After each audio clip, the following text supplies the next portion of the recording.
À cette heure précise, j'ai réussi ma life. Ma life. J'ai réussi ma life. Ma life.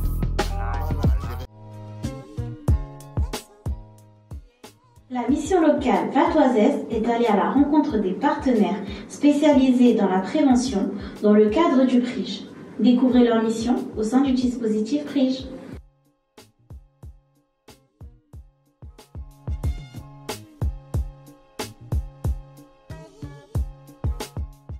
Bonjour, bienvenue au service de prévention spécialisé de la Fondation Opej sur la ville de Sarcelles. Je me présente, je m'appelle Guillaume Testu, je suis chef de service éducatif au sein de ce service.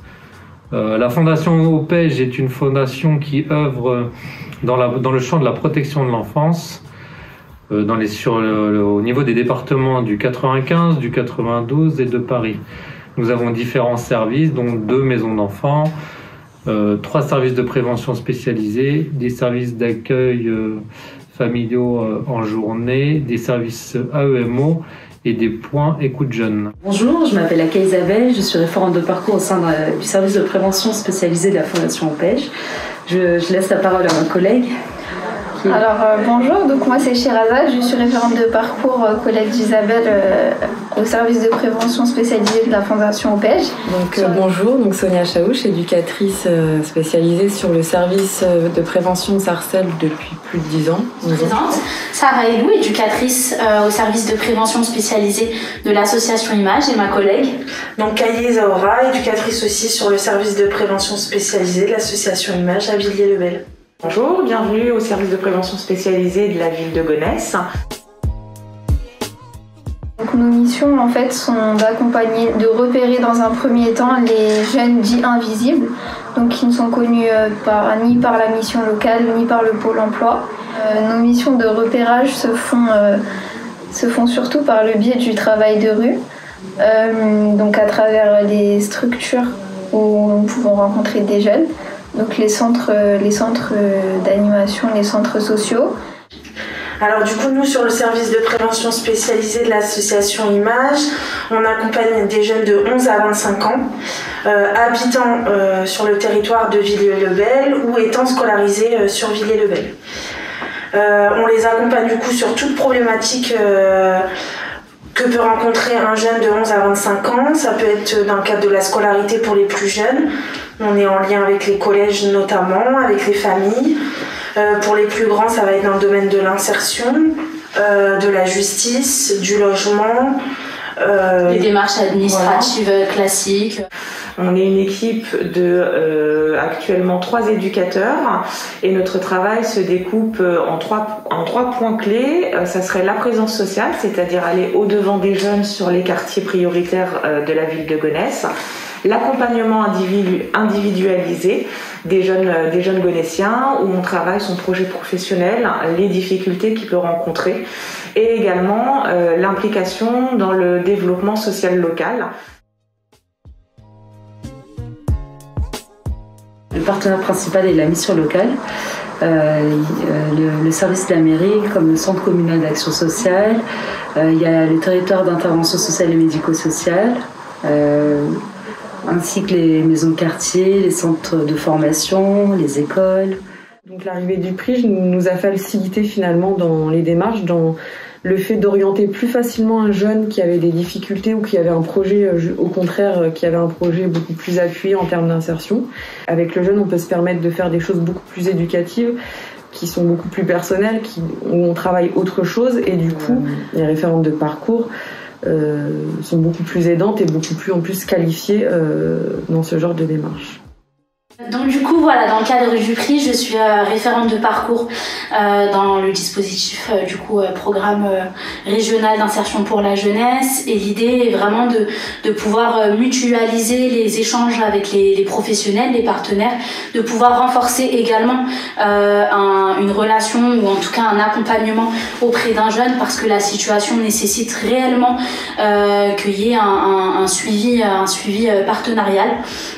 Ça permet à certains moments de pouvoir remettre du sens aussi dans un parcours pour le jeune, de se dire que effectivement il y a une continuité auprès des partenaires, que du coup il y a une continuité surtout dans des projets, que tous les partenaires puissent avoir effectivement le même degré d'information et accompagner du coup dans cette continuité dans le parcours du jeune qu'on accompagne.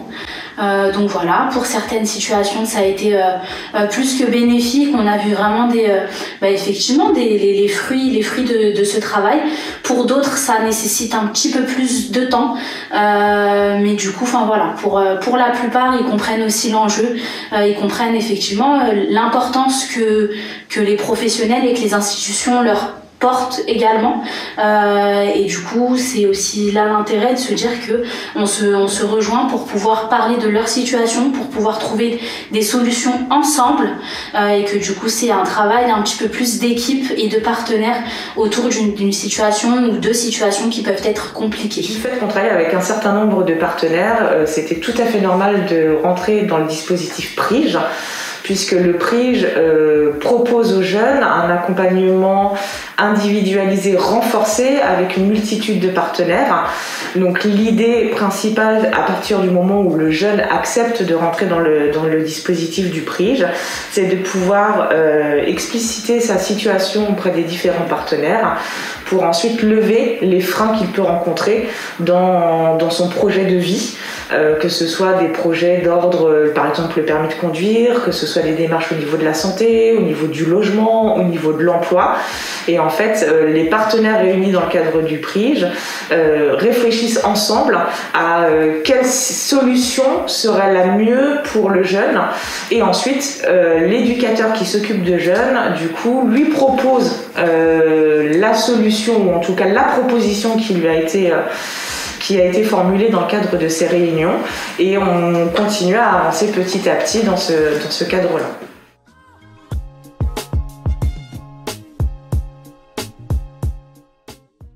Bonjour, je m'appelle Vinay Kevin, j'habite à Lotchillet, j'ai 18 ans et ça va faire 4 ans que je suis à l'association de l'image. J'ai connu l'image sans vraiment le connaître, parce que c'est ma mère qui a fait les démarches pour moi, parce que j'étais mineur. J'étais, on va dire, un enfant assez compliqué.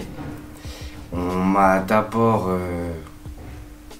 mis pour voir si je pouvais continuer à aller à l'école, sauf que l'école et moi ça ne fonctionnait pas. Du coup on m'a mis dans une autre école qui était un CFA.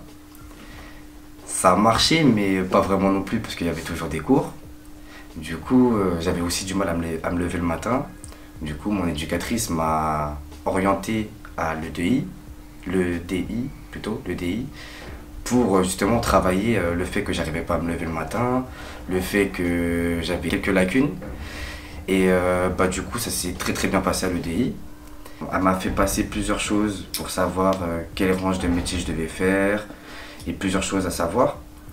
J'ai continué, j'ai commencé à me poser en question est-ce que je voulais faire. J'ai trouvé, je veux un métier manuel. En soi, les problèmes que j'ai eus se sont pratiquement tous réglés. J'en ai encore quelques-uns, mais bon, on va pas les dire ici. Du coup, on va dire que pour l'instant tout roule bien, mais les freins le plus que j'ai eu, c'était vraiment me remobiliser pour me lever le matin, genre avoir l'envie de se lever pour faire quelque chose de sa journée. Et que l'association d'image a très bien su m'y amener à avoir l'envie de me lever.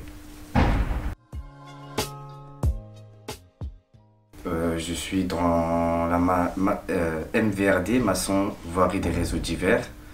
C'est en gros tout ce qui est les réseaux sur les routes, nous on les rapporte au bâtiment, ou sinon on fait la distribution de réseaux en fait. Et ça me plaît beaucoup parce que c'est manuel et tu te prends pas la tête en fait. Plus tard, pour l'instant je continuerai dans mon métier maçon VRD. Mais sinon, je vais être chef d'équipe ou chef de chantier. Et dès que je serai à ce stade-là, je ne bougerai pas de ma boîte. concrètement, oui. Parce que si je me suis lancé maintenant, à mon âge, à 18 ans, dans ce métier-là, c'est pour avoir une possibilité d'évolution et c'est pas pour rester ouvrier. De pas avoir peur, de se motiver le plus possible dans sa tête, de se trouver une raison de se lever. Parce que moi, ma raison, c'était quoi? J'en avais marre de sortir tout le temps dehors, de rien faire de mes journées. Concrètement, on va dire, je mettais ma vie en danger. Et je me suis dit, c'est bon, j'ai dit, je vais avoir mes 18 ans, je vais être majeur, il faut que je pense que j'ai grandi, que je suis assez grand pour comprendre. Et que je pense que même si les jeunes d'aujourd'hui, il y en a certains qui ne comprennent pas ça maintenant, ils comprendront ça plus tard. Je continue toujours l'accompagnement avec mon éducatrice jusqu'à qu'elle me lâche. Jusqu'à ce qu'elle me lâche. Bah oui.